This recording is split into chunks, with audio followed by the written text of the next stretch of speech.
Let your hands go up, stomp your feet. Let me see you kicking it back on the dance floor, on the dance floor. Feel the beat, electrified. Move your hips side to side on the dance floor, on the dance floor. Happy Sunday, everyone. Looks like we're getting the crowd coming in. Our brother Scott is in the house. Good to see you, my man. Brother Paul Healy is in the house. Good to see you, my man. Light for cameras in the house. Good to see you, my man. Good to see you. Let them know that you didn't come to play. 'Cause you got it, you mean it, you get there soon. And while you're grinding, making dreams come true, so I'm just gotta let your body loose. Time to party. Make sure everything is looking good on this side.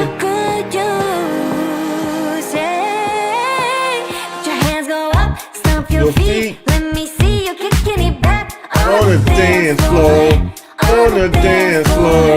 Feel the beat, electrified. Move your hips side to side on the dance floor. Let's get to this money, y'all. It's Sunday. I gotta get some of this energy, man. I need some coffee. Which I am sipping on right now, and I need some energy. Had a long night of sleep last night, man, but I think when you oversleep, you don't have the juice. I need that juice right now. You guys gonna give me that juice. That's what I need. I need some of that juice. What's up, Miss Wade?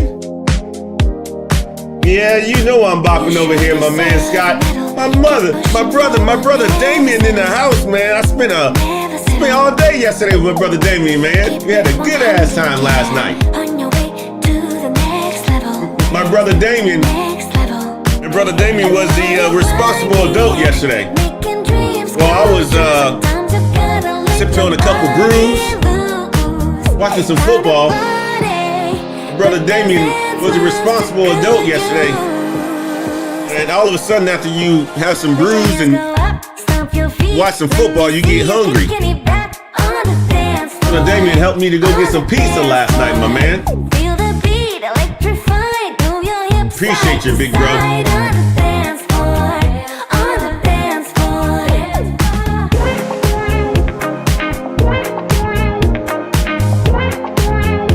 On the dance floor.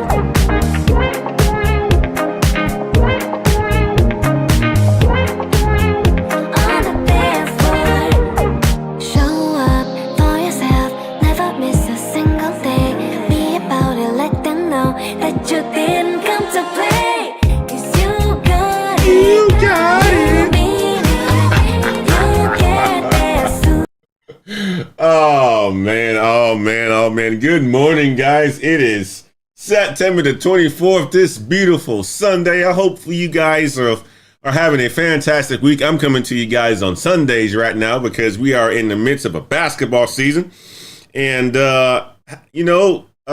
Saturdays are busy. Saturdays are busy with the basketball games and practice and so forth. So it just doesn't make it very convenient for me to do live streams on Saturdays right now. But nonetheless, we figure it out and we say Sundays work as well. So here's going to be some gospel for today, man. Our get together for today.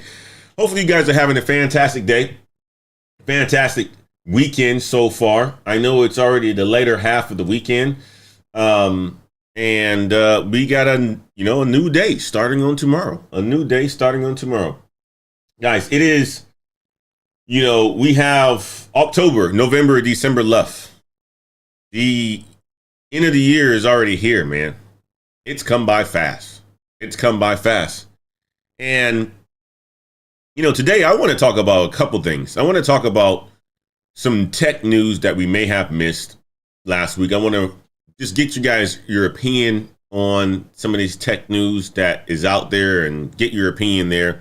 But I also want to talk about why it's important to work for others before you go out there and start your entrepreneurship journey. Why it's important for you to work for others before you go out there and start your entrepreneurship journey. I'll talk about that. And I'll also talk about 7 remote jobs, tech jobs that you guys can get into if you haven't, or if you're looking to make your switch within the next 3 months in the tech space. It's a interesting day for me, man. My energy is high, but also is kind of low at the same time. I think, when you sleep a good amount of hours, sometimes you oversleep, and I feel like I overslept. And I didn't get up super early this morning to get to the gym. I already did my 4 workouts this week.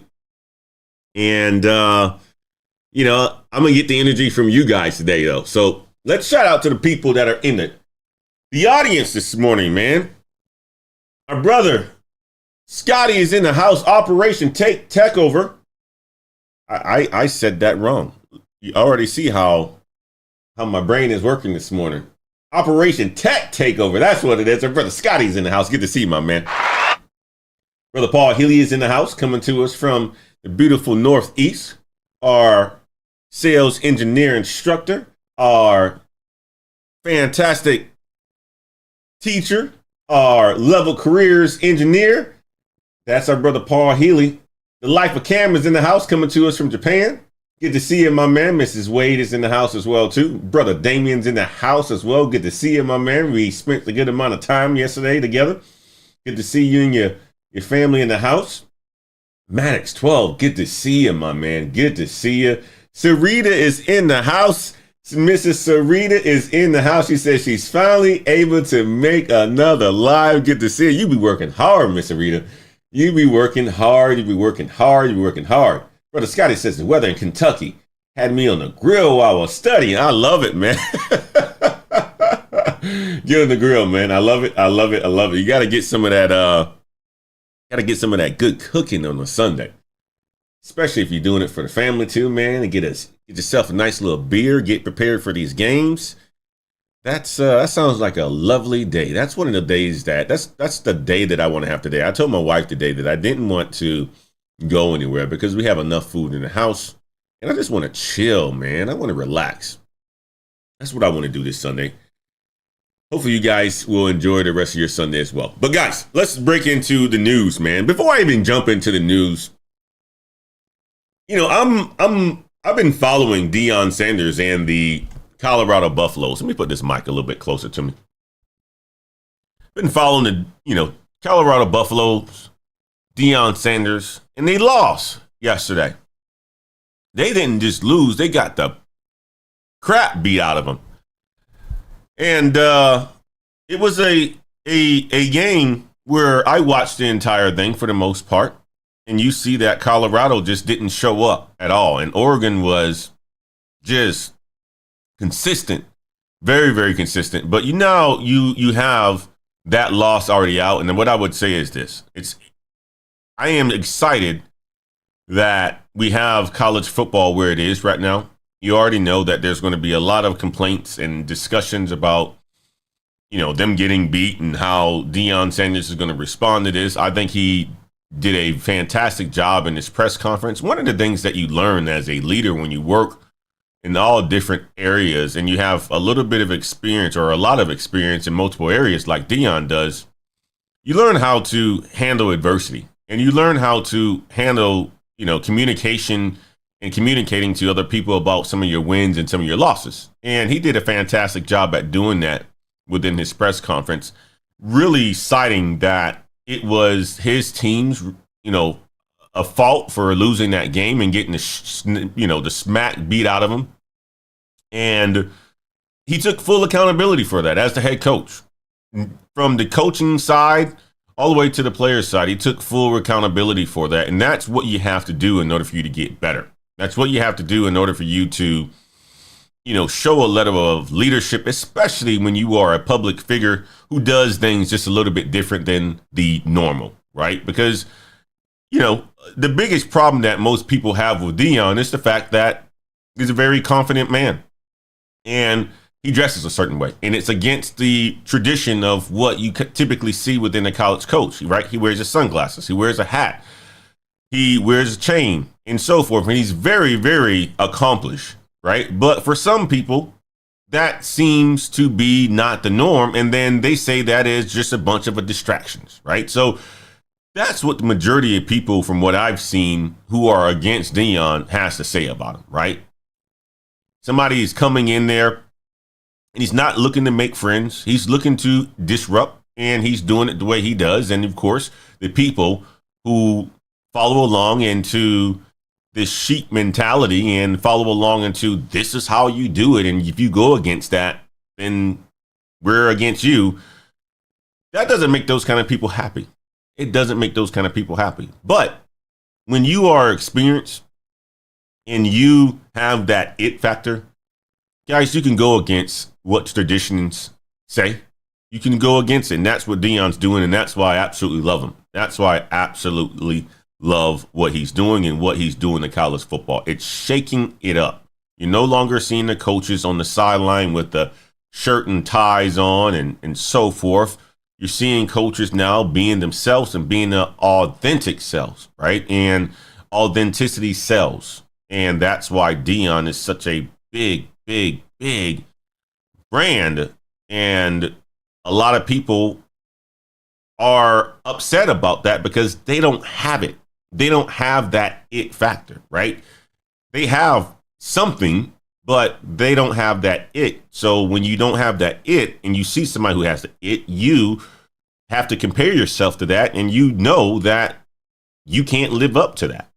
So, of course, you have to go against it, and that's what they're doing with Deion Sanders. But the majority of people are absolutely loving Deion in college football, and I am loving it as well, and I'm going to continue to support them for the rest of the season and know that this is just the building era for Deion Sanders. You can expect for this to go on for years and years and years, and he's probably going to build a dynasty. He's going to get the best recruits in the country. He's going to make boys and help boys turn into young men and help young men turn into real men.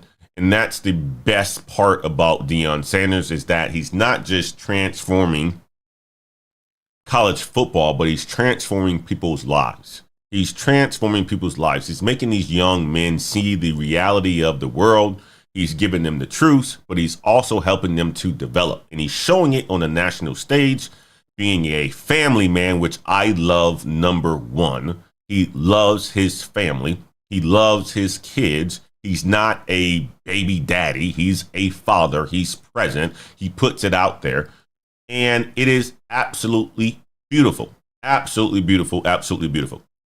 So now off my tangent about our brother Deion Sanders, let's talk about some of the news. I want to get you guys' feedback on a couple things because I saw this come across the news this week. Neuralink, guys, our friend Elon Musk. Let's get to him real quick. Many of you guys probably didn't know that our friend, let me get up in the picture. Let me slide over a little bit. Many of you guys didn't know that our friend Elon Musk, who owns Neuralink, they receive FDA approval for human trials of their brain implant technology that they sought to build. So you guys know that Elon Musk owns many companies because he's one of the world's richest men. Starlink, Neuralink, Tesla, and so forth. Well, this company Neuralink just received FDA approval to start groundbreaking human trials of brain implant technology. And this is a new initiative, guys, that has an aim to provide people who have been paralyzed, those affected by spinal cord injuries and so forth, with the ability to live a pretty normal life. That's what his goal is, right?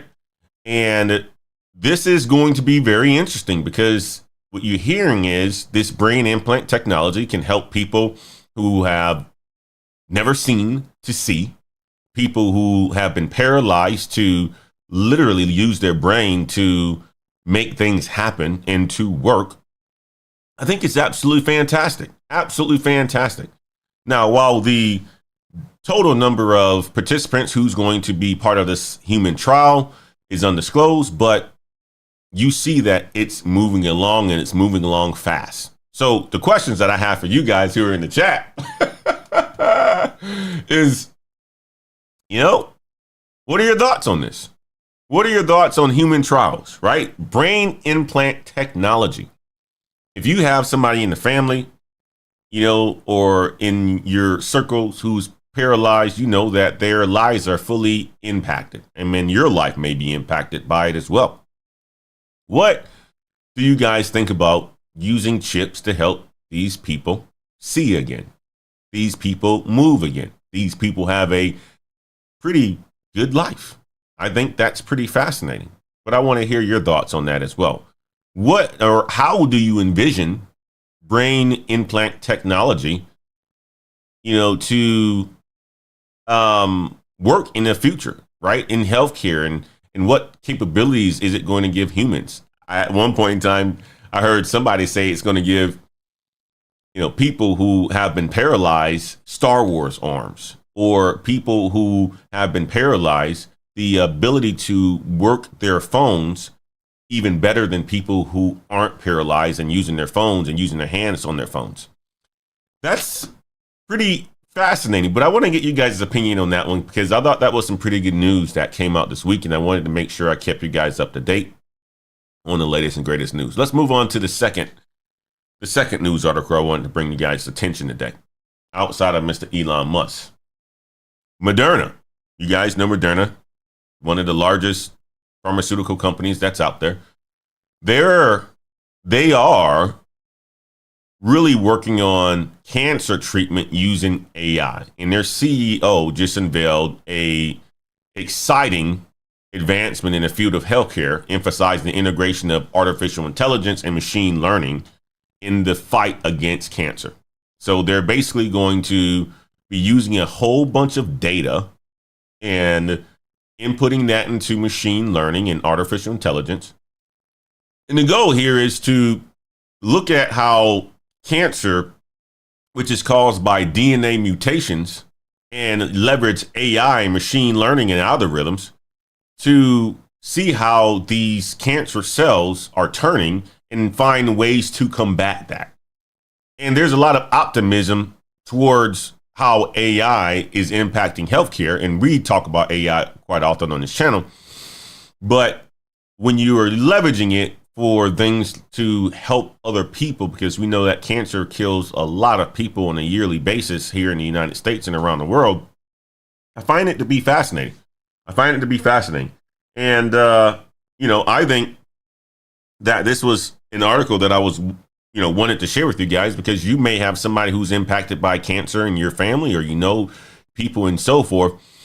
And you should be up to speed on this type of stuff. But what do you think about Moderna's use of AI in cancer treatment? Are you optimistic about its potential to revolutionize cancer care? Because we already know that cancer has not been defeated yet. But when you have technologies like artificial intelligence, machine learning, we may have a cure in the future. What is your guys' thoughts on that? And the last article that I wanted to bring to you guys is this one.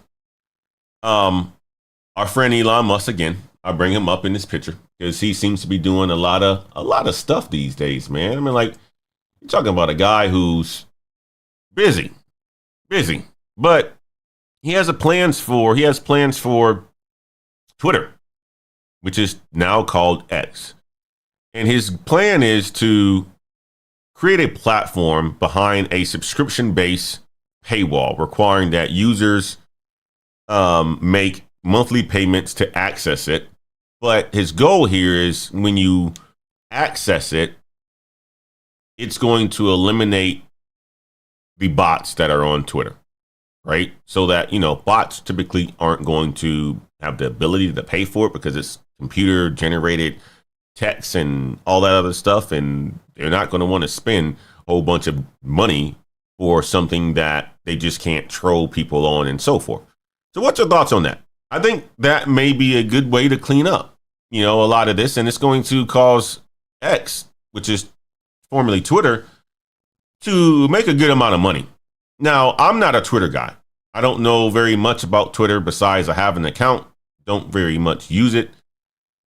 But, charging people for it may be a good way to do it. But you already know that social media platforms like YouTube and TikTok and Instagram, all that stuff is free unless you pay for, for Instagram, you pay for one of those blue stickers or whatever you call it. But the majority of social media platforms are free. He wants to implement a pay method so that it will eliminate all the ugliness that's in Twitter. And I think there's a lot of ugliness in Twitter. That's why I don't like it very much. Because whenever you see something on Twitter, at least in my perspective, when I've gone on Twitter, I have seen, comments, and it's just a whole bunch of ugly. And I know it's not coming directly from people. A lot of that ugly is coming from bots and trolls and stuff like that. People feel like they can get on Twitter and say whatever the hell they want to say. And I think that may be a good opportunity to clean it up a bit. And that's his goal. So what are you guys' thoughts on that? All right. That was the news for this week. Now you guys are caught up on the tech news for the week. Let's talk about something here, man. But before we get to that, Brother Wrench is in the house. Thank you so much for the $10 super chat. I appreciate you, man. Thank you so much for the $10 super chat. Yes, Starbucks on you. I appreciate you, man. I appreciate you, my man. The man says, salute Black Heights. I'm currently a UI UX product designer. Should I pursue a senior leadership role? I've been in the field for 2 to 3 years. If you are looking to grow, hanging low, if you're looking to grow within your career and you have the ambition to lead people, then you should certainly pursue higher levels. Now, does it have to be leadership or management? You have to understand who you are as a person, and if that's going to be the direction that you want to take your career. You have to understand where you want to take your career before you take that step into that direction. But if you are a career ambitious person, young man, which it sounds like you are, you've been in a product UI design for quite some time, and if you want to lead people and you want to become a better leader of people, and if you want to grow within your career, then certainly, absolutely take on the next challenge to grow. It's only going to help you. It's only going to provide you other opportunities in life to work with other people, which you can therefore ultimately turn into more money for yourself. So I will agree with that. Hey Diggy, most to all the Neuralink test monkeys died, not because of the device, but complications of implant surgery. That's what I'm hearing as well, too. I heard that as well, K Diggy, which is the reason why I wanted to bring it to you guys' attention, because you know that there's going to be some impacts on some of these humans who are in this trial, and some of them are going to potentially die as well. I mean, when you have surgeries like this and they're doing trials and they're going to be doing it for years to come, how many people are going to be impacted by it? But is it worth the risk, right? If I was paralyzed and I have somebody sold me a dream that I could have somewhat of a decent life by using this implant, absolutely, I would sign up for the trial. I would certainly sign up for the trial. Now, again, but that's just my opinion on that. But you already know that there's going to be some people that will certainly die from it. Operation Tech Takeover says, good and bad. It sounds fantastic on one, but thinking about both sides of the coin, for those that use it for good, someone can possibly hijack and use it for the bad. Absolutely, that's true. Sarita says he wants Twitter X to be similar to what China has going on. And tell me this, Sarita, what is that China has going on over there? Are we talking about some of the platforms that they have and they are charging people for it? It could be. Or are we saying that he wants it to be paid because of the fact that he wants more control? So explain that a little bit more, Mrs. Sarita. I'd love to hear your opinion on that. And Sarita says, I pay for YouTube Premium. You're absolutely right. That's true, too. That is true. So there are paid social media platforms out there that gives you a little bit more benefits than some of the others. Shamarley says, are you still working in tech sales or something else? Shamarley, I am still working in tech sales, but I am a leader in the company that I work for. So, of course, I'm in tech sales. However, I'm not in the individual contributor role anymore. I manage a whole bunch of tech sales individuals and responsible for making sure that we hit numbers and so forth for the actual quarter. So if you can look at me as a general manager, that's what I am, right? Where I have head coaches and I have assistant coaches that are leading sales teams, which are, if you think about it in the football world, those would be the players, and I manage them all. So that's the role that I am in right now, Schmarley. Brother Damien, thank you so much for the $9.99 super chat. Neuralink's alien tech for the brain.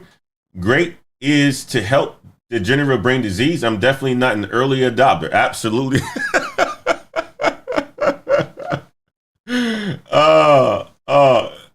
Damien, let me clean that up. Let me clean that up because I read that wrong. Damien says, Neuralink is alien tech for the brain.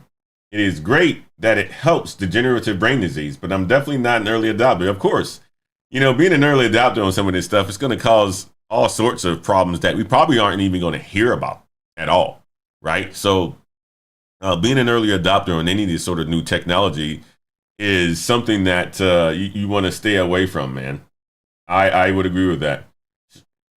Sarita says, control. Elon is a technocrat.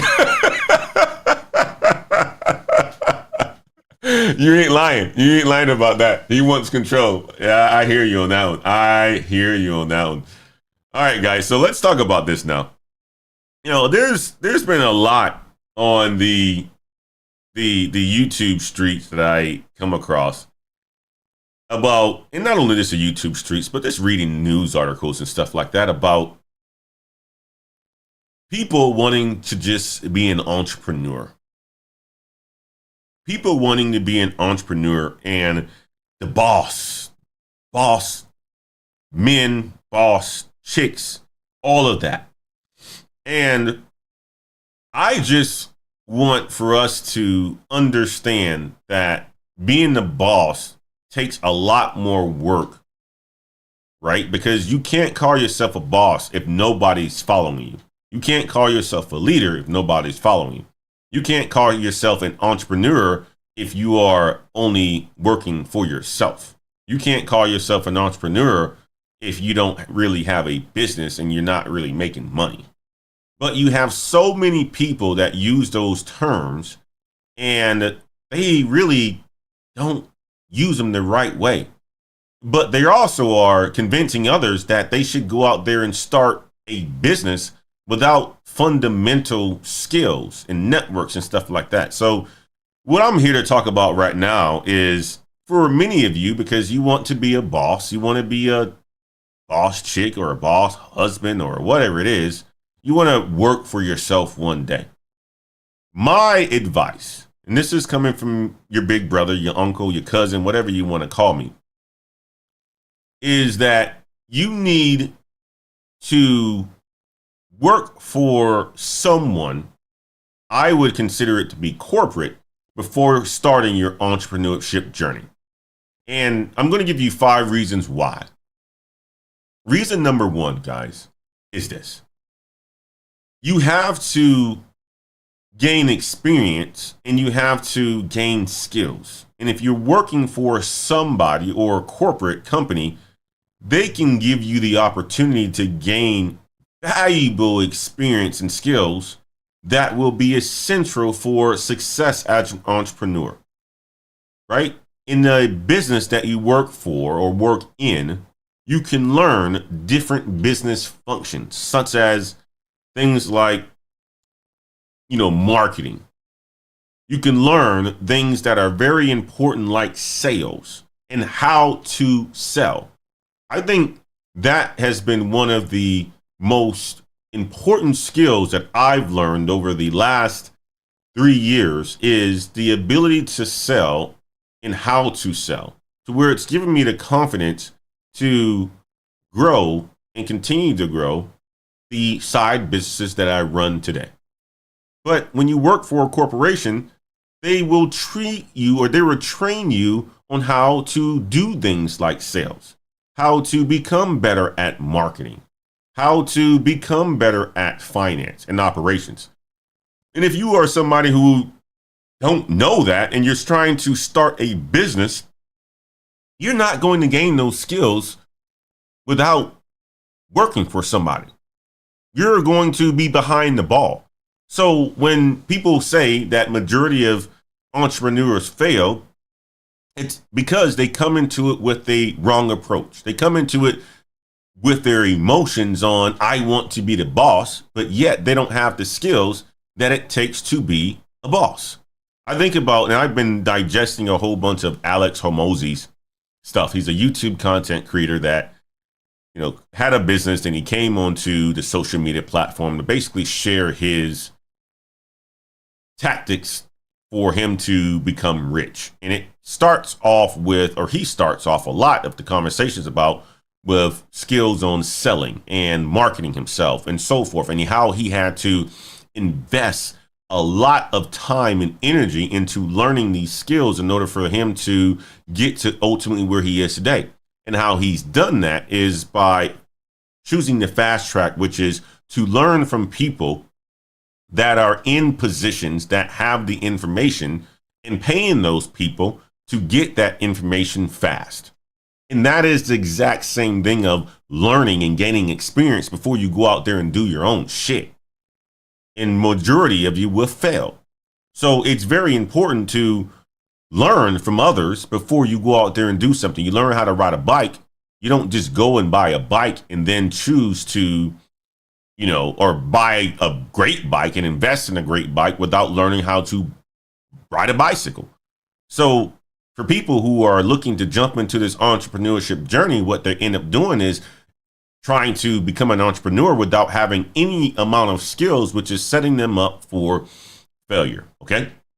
So that's the reason number one, working for somebody and working for a corporate environment will help you to gain the experience and the skills that you need to be successful in the world of entrepreneurship. Okay.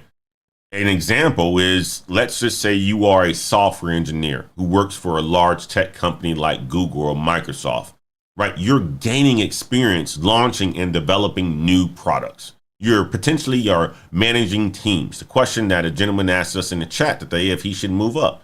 And you're certainly gaining experience working with clients. And these skills are valuable skills that you should have as an entrepreneur to start your own software company. But you only get those skills for working or by working with other individuals. Okay. Another thing is a lot of times people want to become entrepreneurs before they even have a network. Before they have a network, guys. Just imagine, and it's so easy. You come from a small town. Majority of the people who come from your town, some of them go to college, but the majority of them just finish high school and end up working in some sort of factory and so forth, right? They have access to all the online tools that we have, and they have been working in this factory for, 10 years and making $17 an hour, $20 an hour, and they're living a decent life, but they want more for themselves. They don't have a lot of networks and contacts to start a business into, let's just say they have an idea of an app, right? They work in this factory or this warehouse or in manufacturing, but they have ideas about this app and they want to bring it to life one day.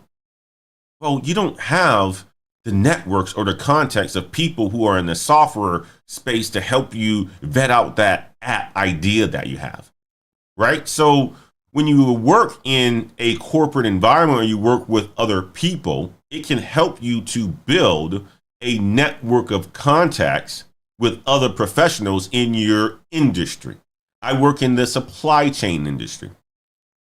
With my industry experience, I can tap into the people that I've come across throughout my career to get information that I need because I have a network of contacts. When you're coming from a small town and you've finished high school and don't have college experience or college contacts, then how are you expected to have success and have a network of contacts when you don't have it? You don't have access to it. You don't know anything about it. You have this idea of building this wonderful app that's going to be great, but you don't have a network of contacts to vet the ideas, to get the mentorship. to help you to turn that into a real life app, or to tell you that your app is garbage and you need to think about something else. You don't have that network of contacts. But when you work into a company or you work in corporate, you will develop that network of contacts that you can ultimately tap into for whatever reason it is. Tap into for advice, tap into for customer base, and so forth. Marketing, all of that. When you don't have a network of contacts and you are looking to be an entrepreneur, you're setting yourself up for failure. You are really setting yourself up for failure. That's why it's important to build a solid network, to be part of a community, to have access to people, especially if you're looking to become an entrepreneur in the space that you aren't even in. Okay? Another reason for you to work for corporate or work for somebody else is to get access to resources. I'm like, you think about it. Corporate companies, they often have resources that can help people become entrepreneurs, right? For example, they have access to capital, technology, expertise. When you are working in corporate, you see this tool that the company is using, or they're paying you a lot of money. You can leverage that capital to do or fund your own side business. You can leverage the technology that you see in your company and say, hey, oh, they're using Salesforce for a CRM. Well, then you can say to yourself, well, as my company continues to grow, I know this tool, Salesforce. Maybe I should use it. And not only that, you probably will have access to people who have set up that Salesforce or who is very good in that, to where when you are in your side hustle, you can hit those guys up and say, hey, you know what? I know, and I've seen that you are a Salesforce expert. Do you know any other Salesforce experts that are willing to do some work on the side where I can pay them so that they can help me out? You get access to resources, guys. When you don't work for somebody or work in a corporate environment, you don't get access to those resources. You're going to fail if you don't have access to resources. It's just what it is. That's just what it is. Not only that, you get to test your business idea with access to resources. Now, I will tell you this, your business idea shouldn't be shared with everybody, but there are some people that you trust within your network. Or let's just say you have a idea and you want it to bring do the vetting for your corporate, right? That idea becomes a project in your corporate world. You can bring or launch that project in your job to see if it's something that the market's going to react to before going out and doing it on your own. You could start your side hustle as a volunteer work, but you can work on your real project at your business. And working on it at the business will help to validate the idea and learn what it takes to run a business. Right? So that's another idea or another way that you guys can become a better entrepreneur by working for a company, corporate, or whatever you want to call it. My biggest thing here, and the reason why I'm diving into this, is that so many people just want to be bosses. You hear it all the freaking time. They want to be freaking bosses, and they want to be the person that's leading, but they don't have the skills, they don't have the contacts, they don't have the community behind them to do it, and then they fail. But yet they still call themselves bosses. Crap. Absolute crap. And I think the biggest thing is this, guys. We already know that when you start a business, you're not guaranteed success. But what I would tell you is this. When you start a business after learning all these skills, right? You've worked in corporate, you've learned how to manage budgets, you've learned how to lead people, you've learned how to deal with different attitudes, you've made a lot of money for yourself. You ultimately are reducing your risk of failing because you've done this stuff. You reduce your risk of failing because you've done the work and you've done it for somebody else, and if you do it for somebody else at a high level, you know it gives you the confidence to do it for yourself at a high level. You think about people like Mr. Dion. He has been a player taught by some of the best coaches that exist. He went to Florida State. He was under Bobby Bowden. Okay? One of the best football head coaches of all time, and I'm a Florida State fan. He learned how Bobby ran his organization at Florida State. How he was the face and all. He held the offensive coordinator, defensive coordinator accountable, and how they were part of the staff and they were really running the show, but he was the face of the company and so forth. He's learned that. Well, if he's learned that and then he starts to go into the coaching world and have access to those contacts and have access to people, then he gets an opportunity to go to and coach his kids in high school, not even as a head coach, but as a coordinator. He has to learn how to work with other people and how to work for other people and how to be a coach, even though he has seen it directly. So he has to get into the game. Then he goes to Jackson State and becomes a head coach and starts to build it there. All the stuff that he's done reduce his overall risk of having failure because he's been part of the business. He's gained the skills. He's learned from the other individuals that were around. He's had success in his role in those other organizations that he was in, to where now where he gets an opportunity to go to the big stage, he's reducing his risk of failing completely because he has done the work. He has the network. He has the people around him. He has the money. He has it all. The contacts.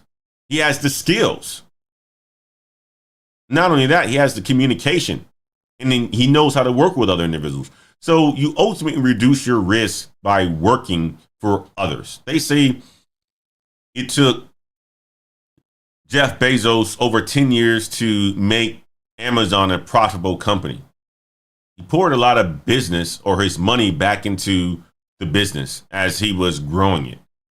But 10 years is a long time, guys. That is a very long time.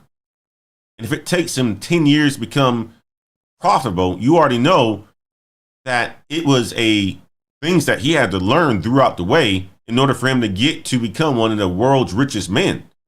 It took a long time.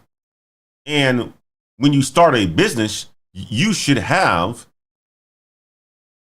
a full-time job to help you reduce your overall risk. He did it. Amazon started for him in a garage while he was working for another company. And then he went full into it with investments from his father and so forth. But he reduces overall risk because he didn't just wake up one day and start a company without having skills. He worked for other people before and gained access to other people, and his family had access to other people to help him build his empire. So you have to overall reduce your risk by working for others, gaining those skills, building a network and so forth. And if you work for someone, you will ultimately be doing it before you start your entrepreneurship journey. That's the 5 that I wanted to share with you guys today. That's the 5. You have to, don't just think about this entrepreneurship journey as, hey, you know what? I got an idea. I got to go after it. No, you have to have the skills. You have to understand people. You have to be able to work with people and so forth in order for you to go out there and have success and know that it's not going to happen overnight. It takes years. Even for some of the YouTube guys who are finally having success on YouTube and on social media platforms, it's taken them years. I mean, it's literally taken them years, 7 years, 8 years, 9 years, 10 years before they ultimately hit that point where they blow. But for many of us, we think that it happens overnight and it doesn't take a long-term investment in it. You already see We don't measure things based on short-term success, because you can be hot tomorrow or you can be hot today. A year from now, you're completely gone. I know businesses that did 200 million last year and filed for bankruptcy this year. Right? So reduce your overall risk. Have those skills. Have the right people around you. Gain the experience. Build that network. Get access to resources. Test your business ideas, all by working for somebody else to reduce your overall risk of failing when you want to go out there and do it for yourself. Okay? Now let's talk about something else here. Let's talk about something else here, guys. And let me do this. Let me jump over to the super chats. I appreciate the super chats, guys. Let me jump over here. Brother Paul says this. All right, before I even get to Brother Paul, let me do this. Jamarley says this. Just finished a summer internship as an analyst at Hinge, looking for my next move. Thanks for the motivation information over the last year, BH. Good stuff, my man. You got to get those internships done. If you are looking to get into the workforce and compete, and you are in college right now, you better be doing an internship. I had somebody ask me that on Instagram the other day. They sent me a DM, which I typically don't answer DMs, guys, but he sent me a DM and he left me a comment on my YouTube video saying that he sent me a DM. So I went to go find it, had to unblock it and all this other stuff because I don't accept DMs. Accepted the DM and left him a nice little message. He asked a question, Antoine, you know what? I want to go into this major, CIS and then data analytics. Which one is better? And how do I make sure that I have the right job out of college? And I basically explained to him, it's not about what major that you select. It's about the work that you do while you're in your major. It's about, are you interning while you're in school? Are you gaining those skills while you're in school?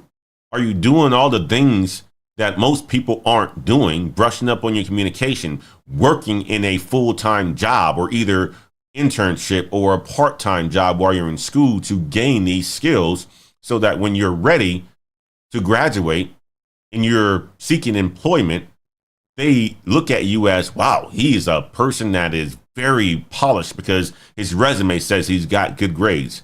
His extracurricular activity says he's worked and done many internships. His extracurricular activities show that he's done and built a portfolio in the space that he has an interest in the role that he's applying for. All that takes into account, right, the ability for you to get a job after college and to have a good job. I'm talking about something that's paying you over $50,000 a year. You have to do the work while you're in school. Otherwise, all these entry-level jobs that they say are entry-level, you already see what the experience number is like on those entry-level jobs, 3 years. Well, they're expecting for you to have some experience coming into these entry-level jobs, and internships are very, very important. Okay. Sharita says, yes, being an entrepreneur is very hard work, requires a lot of discipline. You're absolutely right. It does. That's another thing that people don't think about. It's discipline. You know, it's easy for somebody to say one day that they're not going to have sugar or sweets. I'm a sweet tooth guy. I'll use myself as an example. I like to highlight my challenges that I have in life. I'm a sweet tooth guy. I can go a day and say, you know what, I'm not going to have sweets. I can go a week and say I'm not going to have sweets. I could probably go a month to say I'm not going to have sweets. But do I have the discipline to eliminate sweets for a year, 2 months, 3 months, 4 months, right? I don't put that on myself. Do I have the discipline? I'm sure I can if I needed to do it. But that's the level of discipline that you need as an entrepreneur. Do you have the discipline to get up, or when the hour strikes 6 p.m. and you're done with your corporate job, to do 2 hours a day, every single day working on your business? Do you have the discipline to do that? Do you have the discipline to work on weekends? Do you have the discipline to get in front of your audience every single weekend? Do you have it? It takes discipline. It takes discipline. You were right about that, Sarita. Brother Paul says, personally at my day job, I like not being the boss. Don't mind being a technical leader that I love, but I don't want to manage people. And you're absolutely right about that, Paul. Right? There's some people that just don't want to be the boss. And that's completely fine. But you had to learn that by being inside a corporate role and gaining experience in order for you to say if you want to be a boss or not. What a lot of these people are doing is they're becoming entrepreneurs without even having an understanding of who they are, what they like, what they can do, what skills they have, or don't even have any skills.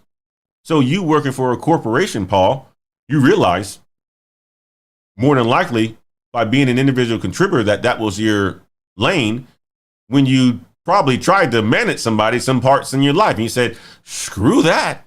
I'm not going to be managing people like that. I don't like that. I like to be accountable for myself. And that's fine. It's just like some people don't want to be a head coach. Some people don't want to be and go into politics and be the president. But understanding that is where the value comes in that. And when you are an entrepreneur who just blindly goes out there and says, I want to be an entrepreneur without having much experience, you are setting yourself up for failure. You're setting yourself up for failure. So I love that point, Brother Paul. Operation Tech Takeover. Working for a great company and networking at a high level will teach you the fundamentals of being an entrepreneur. You can see what works and what doesn't and learn from other mistakes. 100%. 100%. Brother Branch Turner says, I'm dealing with something like this right now. I have an idea for a cloud-based program that will deliver 6 to 7 figures numbers back to manufacturing business. Ran it by my senior executive in the company, and his eye immediately widened. Could use your help. Let's go, Brother Wrench. Let's go. Send me an email, antoine.wade@blkheights.com. We'll get you on the call immediately. Send me an email, antoine.wade@blkheights.com, and we'll get you on a call immediately. Or either go into our website and select the calendar date, and let's get you talking, and let's get talking right away. But you think about it. This is an opportunity for you too, Brother Wrench, to make a lot of money for your company, but also to vet the idea for yourself, right? Like when you don't know, you haven't been in the tech space, but you're working for a company and you know that this can be an idea that would absolutely transform the business. You have to work with individuals who probably are in that space or have a network to tap into that to get information that you can bring to your day-to-day job. And if you were an entrepreneur just blindly going about it, you would be so far, you'd be very, very far from giving yourself the benefit of having success because you don't have access to the right people. Good stuff, man. Good stuff. Brother Paul, thank you for the $20 super chat. There's a reason I partnered with Level. Combine my strengths with theirs for winning combination. Together, we will dominate 100%, 100%, 100%. There you go. Like that's where you have networks, guys. You have networks and you have your skills. You can bridge that with other people's skills and you both can succeed. That's why contacts and networks, and you were able to build that through your professional career and your corporate jobs and so forth, how that can help you in your individual life as well. Because many of us want to be an entrepreneur. We know the skills that we have, but we also know that we can't do it by ourselves. We need to tap in with other people. So what you do, you build relationships, you build a network, you build contacts, and you leverage and work with those contacts to build something that's bigger than you can have ever imagined. To build something that's bigger than the person that you're partnering with could ever imagine. It's important. It's important to have those networks and stuff like that, guys. Let's move on. Let's talk about the top 7 tech-related jobs with tips on how to break in. Because, again, many of you still want to get into tech and you haven't made the decision yet. Whatever reason that is. Scared, scared, you're scared. Maybe it's not that you're scared. Maybe it's just not the right time, right? Maybe you have kids and you work and your wife works and you get home and you have 2 hours of schoolwork every single day. And you just can't find time to study or to dive into something else that's going to help you because you can't find time. You don't have the time. You're hanging on by a thread. Maybe it's because you don't have the discipline. Maybe it's because, you can go a day where you can study, but you can't go 2 days where you can study afterwards. And all you really need is, let's just say 30 hours, but you can't get those 30 hours consistently. Maybe it's because you don't have the money, but you have this vision for yourself that you want to be in a tech, and you know that tech is where it's at, and tech is what pays you a lot, and you want to work remote, right? Here are 7 tech jobs, remote jobs that you guys should consider. And I'm going to help you to just form some ideas of how you can break in as well. Okay. These tech jobs are jobs that I recommend because these are the jobs that's going to help you to start your entrepreneurship journey if that's what you ultimately want to do. It's going to give you the skills and train you to help you. If one day you want to become an entrepreneur, you can do that. If one day you want to generate more income for yourself, you can do that because you will have the skills to be able to do such a thing. When people talk about getting into tech, they don't think about the holistic approach, right? A lot of times we fail to talk about how when you break into things like tech, you have more time for yourself and your family. You make more money for yourself and your family. You can take the trips that you want, send your kids to the schools that you want, eliminate all the bull stuff that goes on when you are not working in a career that allows for you to make a good enough money for yourself. Putting yourself in another neighborhood can be life or death, right? If you grew up in a small town where there's a high amount of crime and you're not making a lot of money, then more than likely you may be a statistic of that crime. But if you put yourself in a position where you can make more money and got out of that area with bad crime and went to a new area and were adaptable and could change and understand how other worlds run and how other communities run or whatever it is, and this community doesn't have the high crime and the statistics and so forth, then your odds of being a victim to robberies or crimes or shootings or whatever it is eliminated. But you only can get here by making money. Right. So when I think about the holistic approach, I think about it from the standpoint of, yes, you can get into tech to make money for yourself, but then it benefits your kids, your wife, your family. People that you don't even know will be impacted by it, especially if you put your success story to the world and open it up and share your ideas. You would have people who's in Pakistan who will come across your content saying, holy shit, like I like this guy. I like his story. I want to be like him. And that's the impact that you can have across the world. But you won't ever have that impact if you stay doing the same stuff. So when I say breaking the tech, I think about it from all of it. I'm a family man. Many of you guys know that. I love my family to death.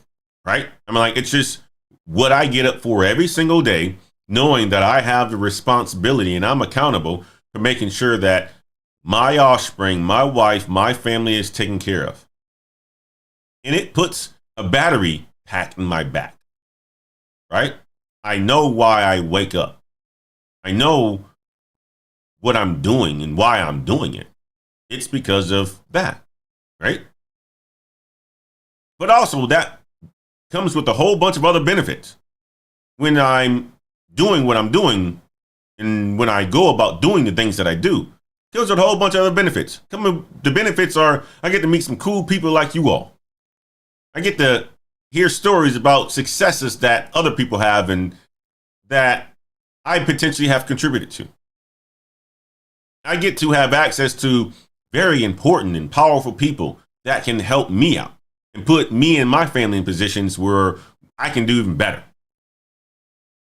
That's why getting into places like tech and breaking in and doing things that will put you in a high income earning area is life changing, because then it's like that compounding effect. You know, they say if you invest $100 a month for 20 years, you'll be a millionaire. Well, when you make more money, you can invest more. So if they say $100 a month for 20 years, just imagine doing $500 a month for 20 years. Just imagine doing $1,000 a month for 20 years. Just imagine doing $5,000 a month for 20 years. Where that sets you up, where that sets your family up, where that sets up the family after the family, that's when generational wealth comes in at. It's not when you yourself gets to the bag. It's when you're able to do enough and implant the solid foundation into your kids and your offspring, and they're able to do enough and lives up or beyond the expectations that you had and they had, and they're able to leave that to the next generation and so forth. That's where generational wealth comes in at. I was speaking to one of my mentors, and he makes a hell of a amount of money. Jewish leader, Jewish man. And you would think that for most people, it's like, oh, you come from generational wealth. He just made it. He makes about $5 million a year in the tech space. And he says, you know, talking to him about his daughters, because he's a family man as well, and his wife, right? His wife's in real estate. She's been in real estate for quite some time. She loves to help people. She sells houses no less than $3 million. Okay, so she's on the higher end of the real estate, and she's one of the leading real estate salespersons for the company that she works for. And she doesn't have to work, but she wants to work, and she doesn't necessarily enjoy it, but she loves helping people. But his daughters, right? His daughters are doing some financial or one of them is in the finance space, the other one's in the legal space. And the one that's in the legal space have done a lot of the working in the streets of Chicago to help underdeveloped and underserved communities and so forth, right? He knows that if she goes into a career like that, that she's not going to make a lot of money. And he has given her the expectation that, hey, you know what? I pay for all you guys' school, your college and so forth, move you guys out to the other part of the country. If you're looking to have a career in this space where you know you're not getting a lot of money, you're getting paid, as a father, I can help you with your living expenses. But that's all I can do. You're not expected, and I'm hoping you're not expecting for me to pay for your lifestyle, because I don't have the generational wealth. This is the first generation, and I'm the first person within my family to be making $5 million a year, he's saying. And I don't come from generational wealth, Antoine, he says. So, yes, if I came from it, my daughters could do all the social advocacy and all this other stuff, and they can rock the Louis and the Fendi and all this other stuff. And I wouldn't care because I wouldn't mind paying for it. But we know that with me just being a person that makes $5 million a year and then probably have another 15 years of work experience in life, that's still not generational wealth, even if I'm making $5 million a year, because now I have my kids to support, my wife to support, other people in the family support, and so forth. But what makes it generational wealth is when you can instill those values into your family, and that discipline, and have them be left with something that's big, and have them leave something that's big behind. And you can only do that. People talk about generation all the time, generational wealth. You can only doing that by you being a person that lives up and lives beyond the expectations of yourself. And working and making $15 an hour for the rest of your life is not living up to that expectation. It's not. Putting yourself and talking about generational wealth when you're only making $30,000 a year, you're not making any moves. So these top 7 tech jobs, if you're looking to break into tech and change your future, will be helpful for you. And I'll start off with number one that I always talk about is tech sales. Because not only will this give you the ability to become an entrepreneur, but it will give you the ability to learn how to sell in the business world. If many of you guys don't know what tech sales is, tech sales has entry-level roles such as a business development rep and a sales development rep. Those are the 2 entry-level jobs that exist out there. And these individuals are involved in selling software solutions to other businesses. And these individuals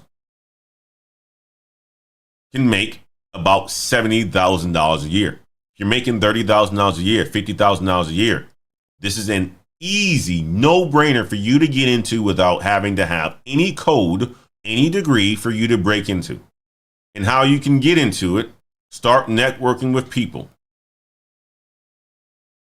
attend industry events, meetups, conferences, look on LinkedIn. Also, check out partners that we have for Black Heights, Course Careers, Tech Ascension.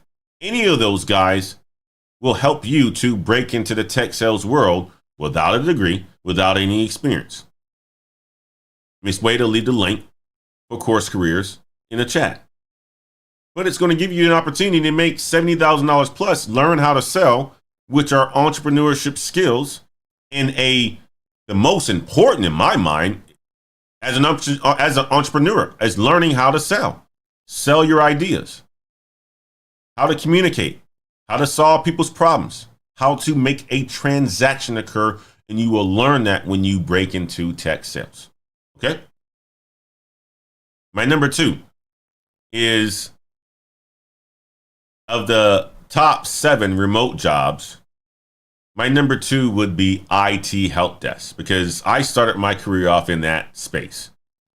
And it's an easy one to break into, especially if you are looking to get in and then grow, because it's going to give you the ability to see technology, but also how to work in a technology related area, but also how to talk to customers and coworkers.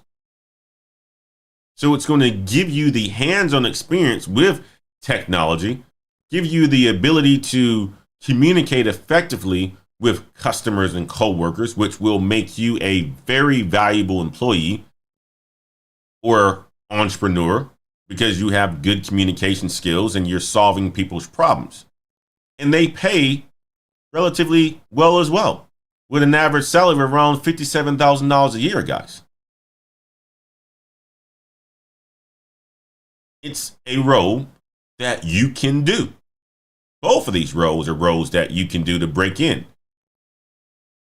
Sales development, IT help desk. Again, I started my career before I got into any sort of tech. I'll tell you this, okay?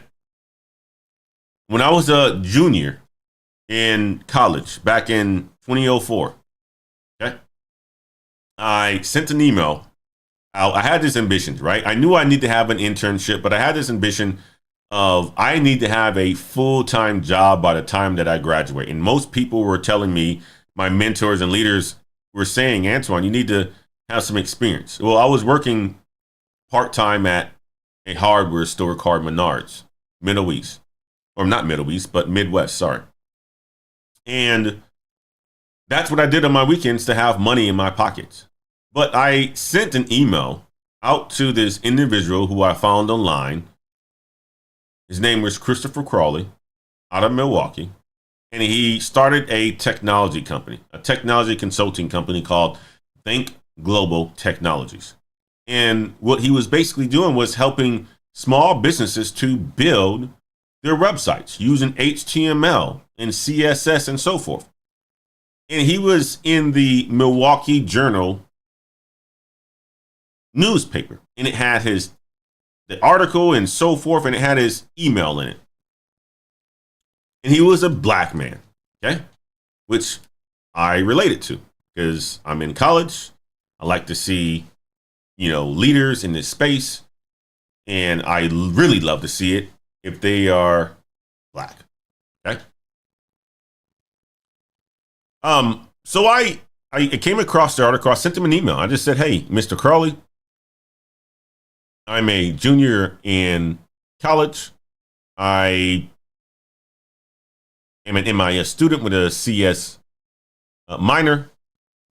I would love to help in any way that I can with your company. I see that you guys are new and you're growing. How can I help? How can I be a part of what you guys have going on? He sends me back an email the same night, a little bit after midnight, and he says, Antoine, can you be here tomorrow? I was responsible for working the next day at Menards. I said, yes, I can be there tomorrow. Fast forward, I end up quitting Menards, what it was paying me, say at that time, probably $18 an hour because I was working weekends and so forth, right? Good amount of money, good amount of pocket change. And I started working for Think Global Technologies that next day. I took the opportunity to reach out. He said yes. And the next day I was in his office. And all I did was look over people's shoulders, go get coffee, and go get donuts. And I did that for a semester. So about 3 months. Do you know, with me doing that work, providing that value, looking over people's shoulders, I was able to put something on my resume that showed that I was working and I had an internship, and Chris Crawley signed off on it.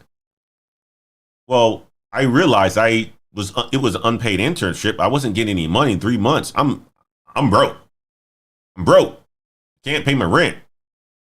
So while I'm doing this, I'm also applying for other jobs as well that's going to pay me in the IT space. And I came across Kohl's corporate headquarters. You guys know the Kohl's department store.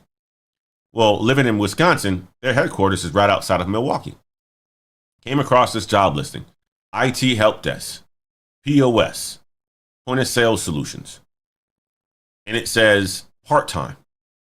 So I applied. Sent my resume in and I applied. Prior to this, when I was applying to companies, I didn't have any experience on my resume that showed an internship or I've worked in even tech. Me being able to do an unpaid internship, broke as a joke, led me to then getting a part-time job at Kohl's corporate headquarters, making over $20 an hour. And I was working 36 hours a week, not full-time, part-time, because we're under 40 hours. I had the money that I needed. I had the money to trick off, pay my rent, and I had a remote job. And the majority of the hours that I spent of the 36 hours were working on weekends. So I worked Saturdays and Sundays, 12-hour shifts. So you get in at 8, you leave at 8, and you're in the data center. But that led me to then, at the help desk, that really gave me the experience of talking to people because I was responsible for helping the Kohl's stores whenever they had point of sale issues, right? Somebody would come to the cash register, right? They would scan something and of course the price wouldn't come up. Or they would scan something or a discount code or a coupon, and it wouldn't accept the coupon code. So I was responsible for fixing those kinds of issues, but it taught me how to speak to the person back on the phone in the customer, right? My customer was the Kohl's point of sale people, right? They're, register or at the register, and people go to the register and they want to check out, and you want to make that a fast and seamless experience for them. Well, you have to provide a good level of service, and you want to make sure that you get their issues resolved fast. So it taught me how to talk to people, but also how to move fast and how to ask for help. And it paid me a good amount of money. But that then led me to applying for a software engineer position at Coca-Cola in the company Red Prairie at the time on the supply chain space. Okay, well, Think Global Technologies, Kohl's corporate headquarters. I'm still applying to jobs. You're looking at my resume saying, holy crap, this guy is a senior now. And he has 2 internships, or 1 internship, a part-time job working in the tech space. It was a no-brainer for Coca-Cola to say, Mr. Way, we want you to be an engineer for us, or for Red Prairie to say, we want you to be an engineer for us. It was a no-brainer for him. But I wouldn't have gotten those opportunities if I wouldn't have sacrificed and wouldn't have continued to push the boundaries, right? I could have stayed in a help desk role for forever. I could have stayed in a software engineer role forever. But that's not my mentality when you get into these positions. You want to continue to grow and learn. And for me, I wanted to get to the money. So that's what I ultimately did. But I would tell you like this, the majority of people who break into tech break into at the help desk role. And it's a good place for you guys, if you're looking to break into tech, to get into. And it's the easiest. And you don't need a degree. You don't need any experience. And another company, or the company that I would recommend to get into help desk, is Course Careers as well. We have others that exist out there. Our brother Tech IT Support, Kev Tech, brother Master IT. Both of these guys can help you break into this space for free. Well, Kev Tech IT Support for free for sure. He may even have a course that he has on this site. And I'm sure he does, that you can leverage to help you to break into the help desk and to get a help desk role and to transition. You should listen to the story of Kev Tech IT Support, how he went from restaurants and retail to help desk. And now while he's in cybersecurity, you can do the exact same thing once you just start and get into it and start to develop and learn. Before you know it, 2 years, 3 years in that space, you are already over 6 figures and you're crushing it. Now let's continue on. Another role, this is more in a mid to senior level role that you can consider for a remote job in the tech space, is a product designer. And these guys are responsible for designing products and user research and testing and communicating with the team. I mean, these guys make about $90,000 a year. Now, this requires a little bit more experience and a strong portfolio.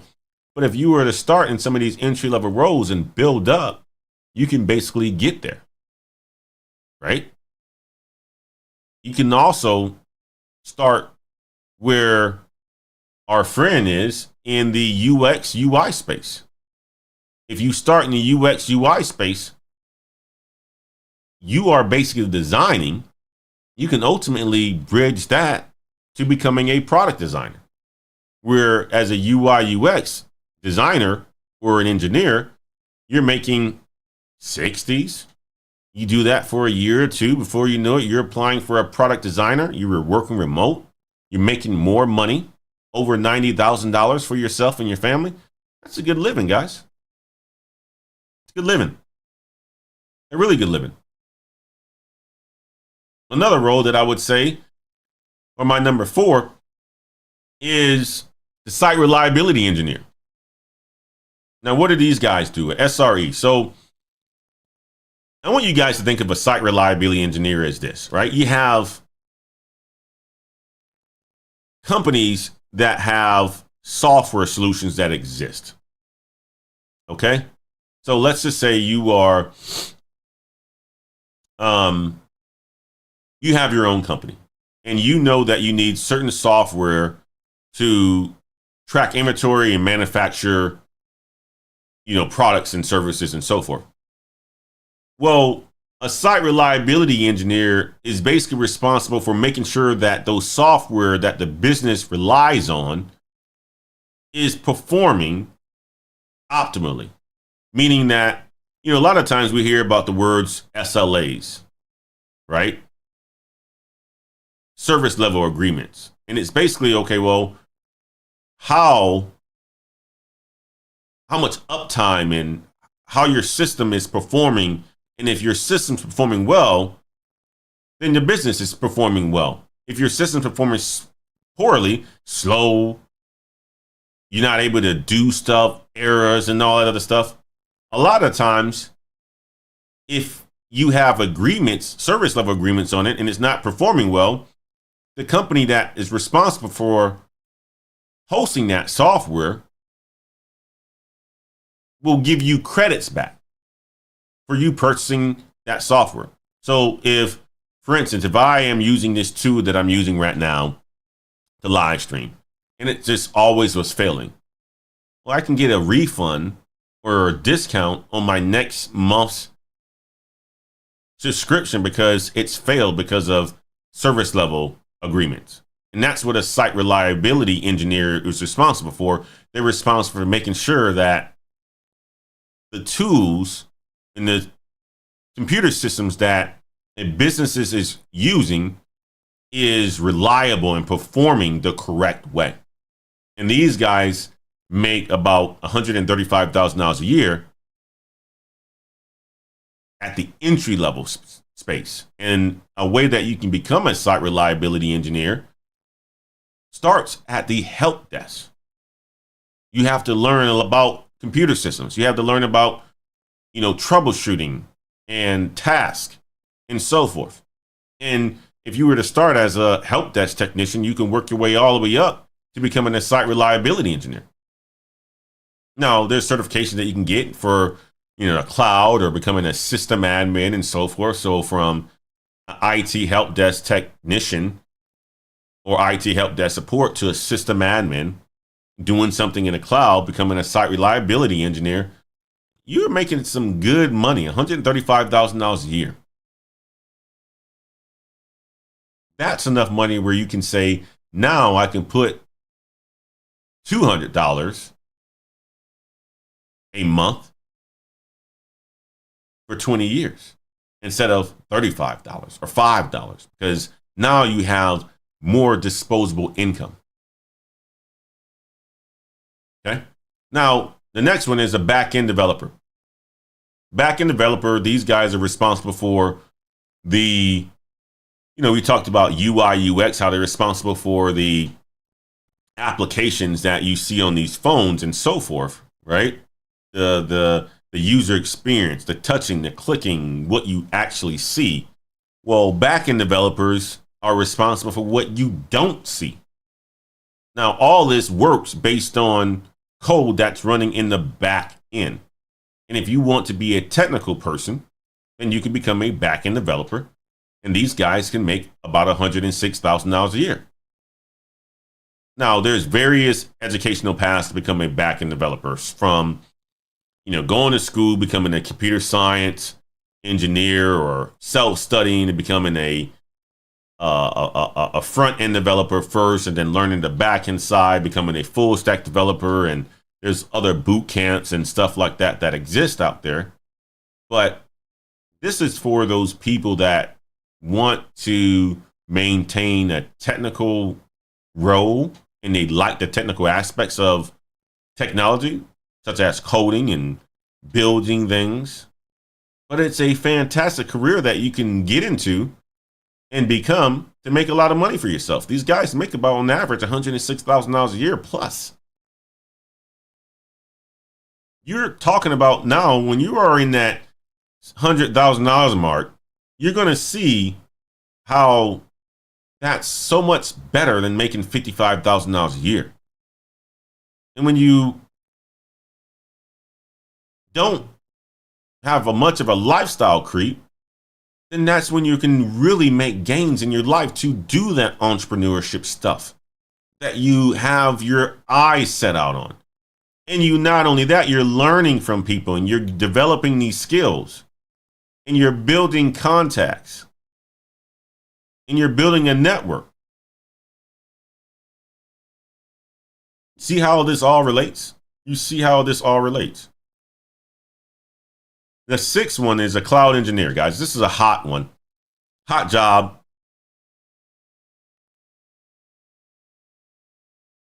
Hot industry. Cloud engineering is hot. It will be hot. It will continue to be hot. Okay? These guys make $141,000 plus a year.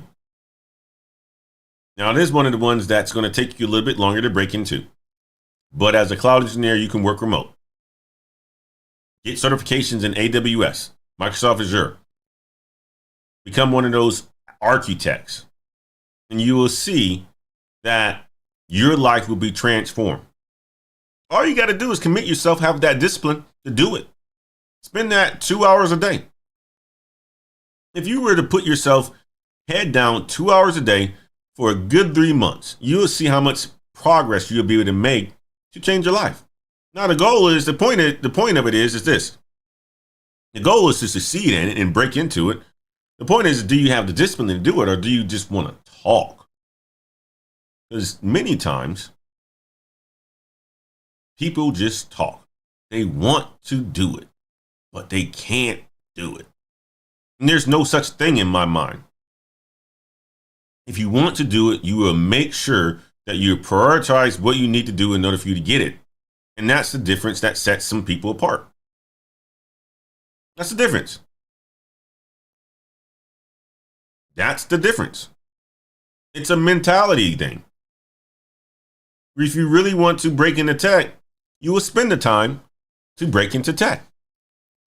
You'll spend the time that you need to get the skills that you want. Otherwise, you're just bullshitting. You're bullshitting me. You're bullshitting all the people that you're telling. We hear it. We hear you. We hear you all the time. Oh, man, I want to break into tech. Oh, man, I'm going to do this. Oh, man, I'm going to sign up for course careers. Stop your damn lying. We sick of it.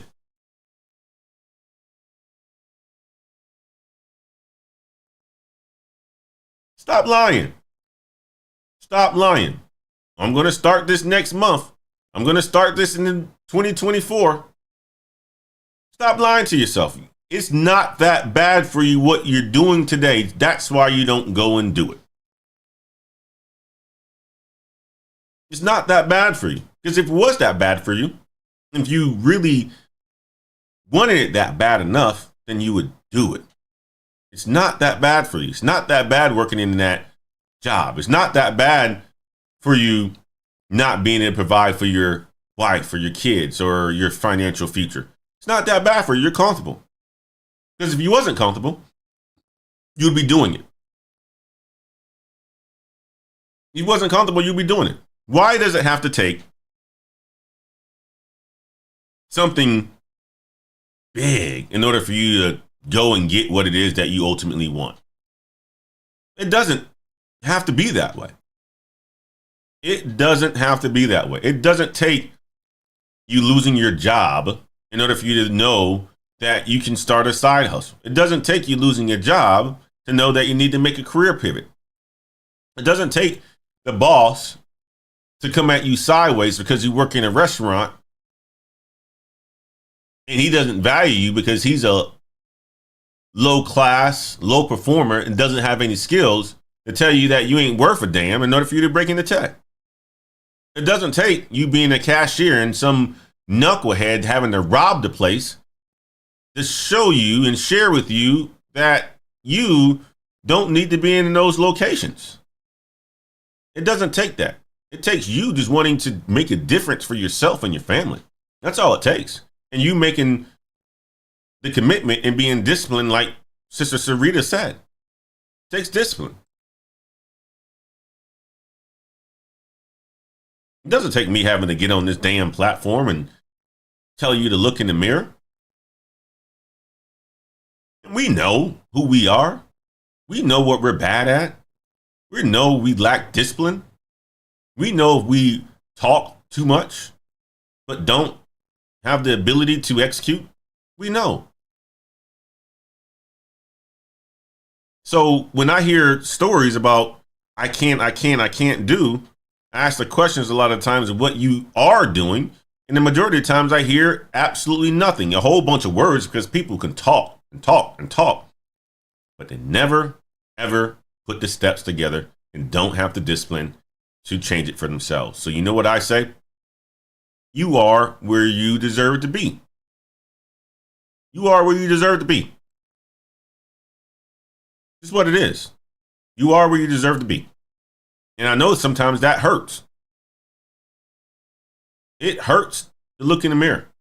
But you are where you deserve to be. Because you want it more for yourself.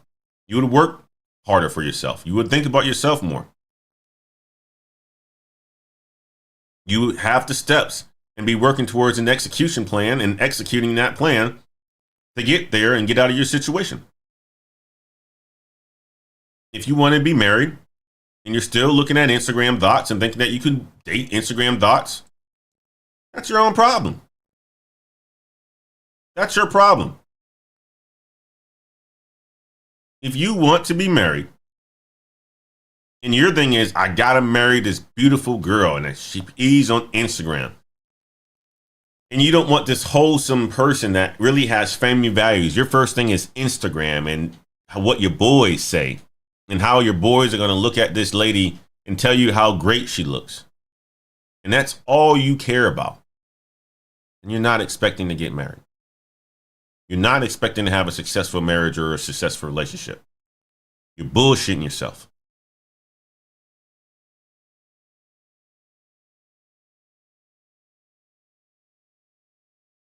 Now, last one is data engineer.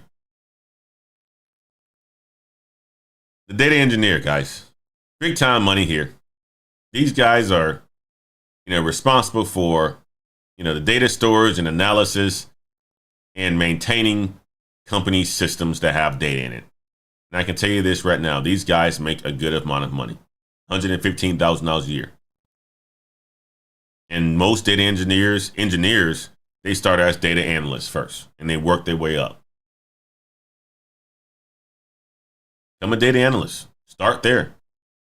You have Alex, the data analyst, who has a whole channel with over 500,000 subscribers, helping people to break into data analytics. You have Google and Coursera partnership, where they have a data analytics course. Our brother Kamal just finished it.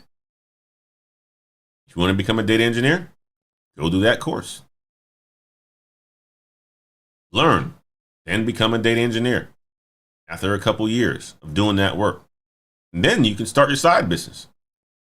Or you can start your side business whenever you got the skills to be able to start that side business. But at least you would have the skills. At least you would have the money. You're making money so that you can invest that into your business. Okay?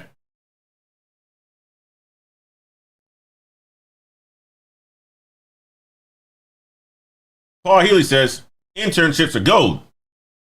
I interned for Lockheed Martin Tactical Defense Systems as a software engineer. Wrote code that went on submarines. Looked better than my friends tending bars. Opened lots of doors. See? Internships are important. It's not just entertainment. If people don't like to talk, how can writing be utilized as a role? There are many ways that writing can be utilized as a role. You can become a technical chat specialist. There are people that you go to websites and they have these live, chat folks. You can be a person that does all the chatting and not talk to people. You can be a social media community member, right? Where you're in people's social media and you're responding to the chat or the community or forums or boards. There are so many ways that you can leverage the ability to communicate without having to talk in this technological world, right? If you don't like to talk, go towards some of the roles that are more on the technical side, data analytics and so forth, where you can just be a back end person, right? There's many ways, Snipes Entertainment. Amari, good to see you. Yo, what's up? I see you live. Solo Hit says, so start slow in IT help desk and gain experience from there. I'm not going to lie. I'm a little intimidated. You know, Solo Hits, I say this, man. Don't be intimidated. It's not like this is hard. This stuff isn't hard. It's already been done. Right? It's already been done. You know how, like, you start a high school class. It's like you went to high school. You went to freshman year, sophomore year, junior year, and you're starting a class where they give you a book and the teacher kind of goes through the book and you have assignments and research and all the stuff that you got to do in order for you to get better. Same thing that you do when you sign up for a new career. You start to read manuals, you start to learn, you start to get trained by other individuals. So it's not very much intimidating. This is all stuff that we've been taught already how to learn. It's just you taking how to learn and leveraging it within technology and going out there and exploring technology and being curious about it. It's not intimidating. And if you don't want to go that technical route, there's other areas that you can go into, which the majority of these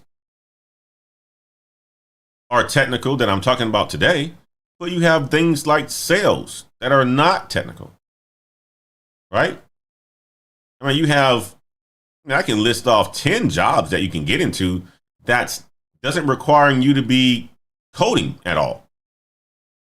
Technical writer, which somebody asked me about in this chat too. If they don't want to communicate orally, then they can be a technical writer as well. Developer advocate, a business system analyst, all those are a tech sales engineer. All these are roles that doesn't require coding either. So the intimidation comes in a lot of the times, Solo Hits, of people just being intimidated because of they may think that they have to sit down and code.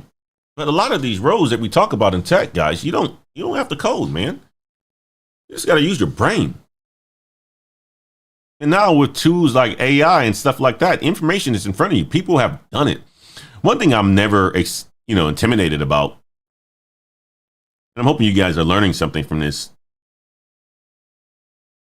live stream, is that things that people do and have done already aren't intimidating for me. Meaning because I know that somebody has done it.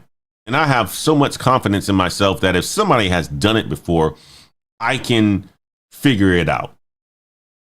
Not the smartest guy in the world, but I know that if somebody has done it before, I can figure it out. So when I go into and think about my career progression, and I start to stack up and do an assessment for individuals who have gone that path. And I say, oh man, have they done that before?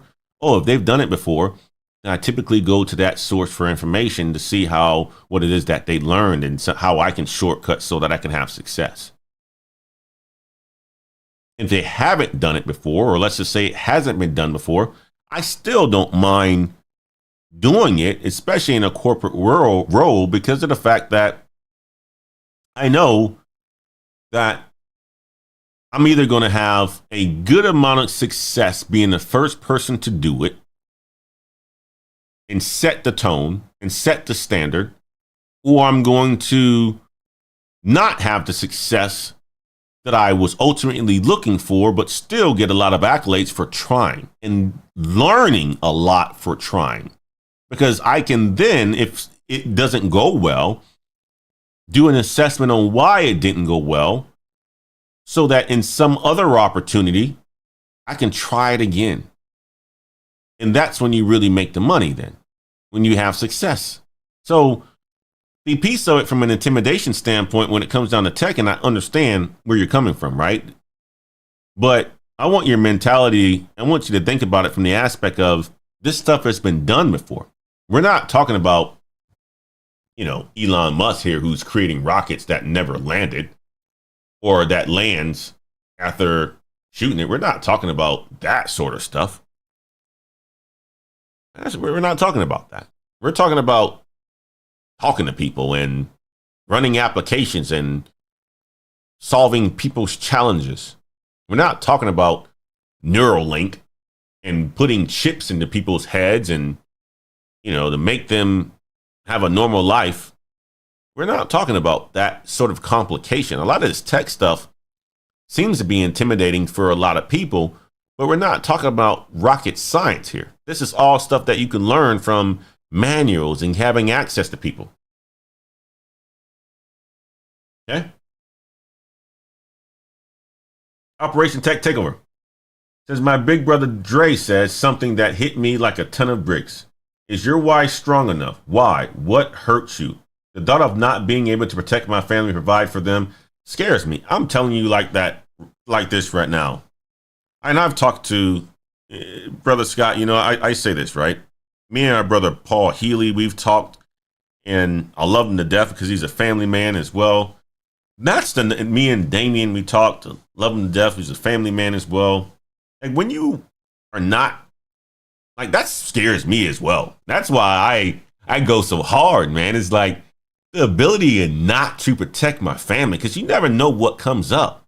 You guys know my daughter had surgery this year, like her third open heart surgery.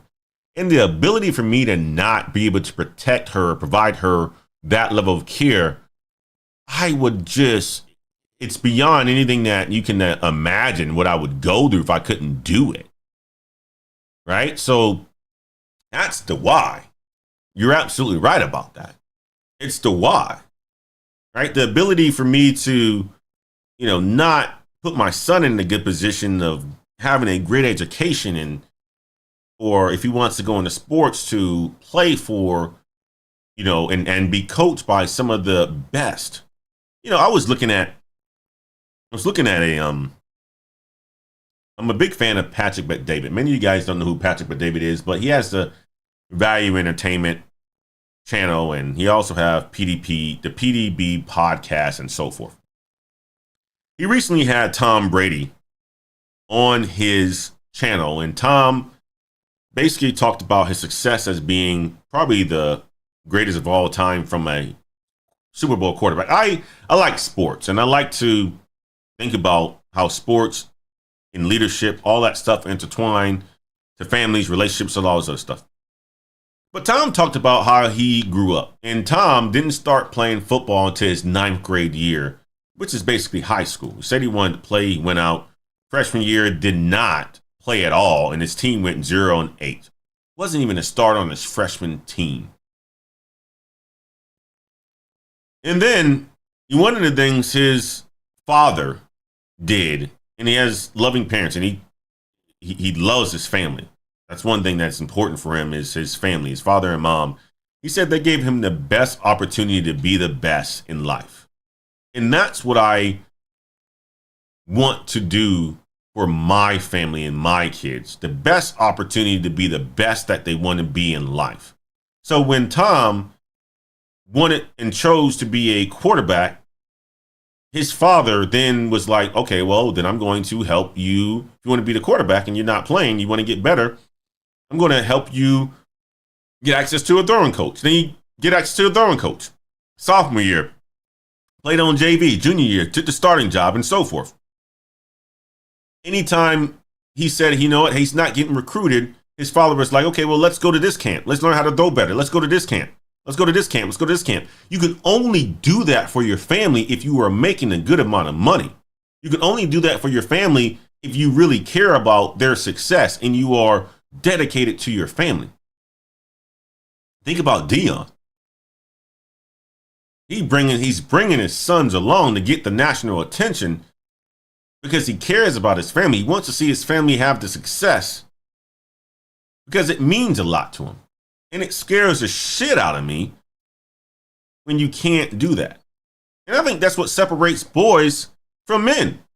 And let's just say it. That separates boys from men. You got a lot of people out here who are doing some really good things. But when they don't talk about family, I don't fuck with them. I'm going to tell you just like that. I don't mess with you. I don't even watch what the stuff that you say a lot of the time. If you are a content creator and you're not married and in the family space and talking about all this junk that's not helping towards building something that's better, I don't listen to what you have to say. Because I know why you're doing it. You're doing it for entertainment. And people love entertainment. And I get it. But don't think that you're not getting that side eye. Don't think you're not getting that side eye. But my whole point in saying this is, yeah, it scares the shit out of me not being able to provide for the family. You know, I was talking to Big Brother Damien last night. I know I'm going on a tangent. It's one of those days. It's one of those days. I just like to have these open conversations every once in a while instead of preach. I feel like I'm having a conversation today. There was a story that came out about these two young men who in Las Vegas hit the retired cop that was just riding his bicycle in the morning, just enjoying his retirement, his family. And you had two knuckleheads that prior in the day, they hit another person on a bike that didn't get hurt. Then they had a road rage incident and ran into a car, and the person in the car didn't get hurt. And this is video. And then they decided that they wanted to see a man, they didn't even know he's old or not at the time, riding on the side of the road, enjoying his day, probably excited. He woke up and doing the things that he just wants to do. Life is good. It looks like a beautiful community. But then you have the dirt in the earth. Dirt that's created. Terrible people that's created. Goes and hits this man. Oh, let's hit him. Hits the man. He goes into the windshield, flips off, dies. They peel out. When do we get to a point where society starts to put the value back onto the parents or these atrocious things back onto the parents? I think that's when things start to straighten up for us. Things start to really straighten up for us, because if you're making children and you're not being responsible parents and your kids are doing atrocious things like hurting people, harming people, in my opinion, if I was a governor, if I was a person that was in charge of a country or state, policies that I would enact and enable will be the parents of these teenagers should be charged as well. No, some people are going to be like, wow, like that's pretty extreme, Antoine. But then you should be having kids if you're not able to provide and instill discipline and values in them that's going to be a benefit to the world. Because if you were to ask the mothers or the fathers of these two kids who did these terrible things and caused this man to die, and now his family is torn apart, his wife that he's been married to for 30 years and the kids that he's raised and stuff like that, they're devastated. But if you were asked the parents of the two knuckleheads that went out here and did this sort of trash, they would say, they're babies. They're babies. And you say, okay, well, you're babies and you are going to jail. That's how I would say it. Then you wouldn't have all of these problems that exist out here. You wouldn't have all these problems that exist out here. I'm talking about for teens. I'm not talking about adults, right? I'm not going to put you're an adult, your parents shouldn't be going to jail because you do something stupid. No, you should be going to jail because you're old enough to understand. But when you are a certain age, 16, 17, you do something crazy like this and you're youth, your parents should be accountable for that as well. Parents should be accountable for that as well. That's my opinion. I want to hear what you guys got to say about that one. Oh, gosh. Oh, man. All right, guys. Well, you know what? I feel like I've been on a tangent for a good little amount today. And I need to go and spend some time with the family. I love you guys. Enjoy the rest of your Sunday. Enjoy the rest of your Sunday, guys. Thank you so much for the super chats. Thank you so much for the conversation, the dialogue. I appreciate each and every one of you guys. If you want to get a hold of me, book a Black Heights coaching session, www.blokheights.com. You need mentorship, book it on the website as well. And we'll see you guys next time. Peace.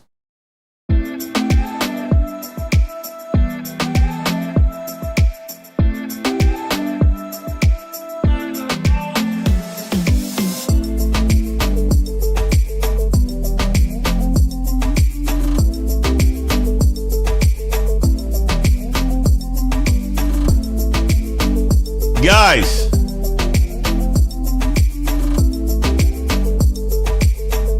have a good rest of your Sunday. I'm going to chill. Brother Scott says he on the grill today, man. I might go and put something on the grill too, man. That sounds fun. Sounds good. Watch some football. Catch up on a little bit of work here and there. That's what I may do for the rest of the day. Good to see you guys. Brother Scott, thank you so much for being in the house. Brother Damien, thank you so much for being in the house. Brother Paul, Brother Solo Hicks, Sister Sarita, Roderick Hall. Roderick Hall says, I'm completed the tech sales course and taking a manual QA course, still fighting to get my foot in the tech. Find some time with us on the calendar, Brother Roderick. Find some time on the calendar. Book a session. And the reason why I said book a session is this, sir. Because if you're finding and you're struggling to get your foot in the door, there is a way that you have to go about getting your foot in the door. And one of the things that we have access to in this community is people who know how to get their foot in the door. So change the method that you're going about doing it, and we'll get you there. Brother Christian is in the house. Brother Christian is probably hugging up with his boo dang right now. Good to see you, my man.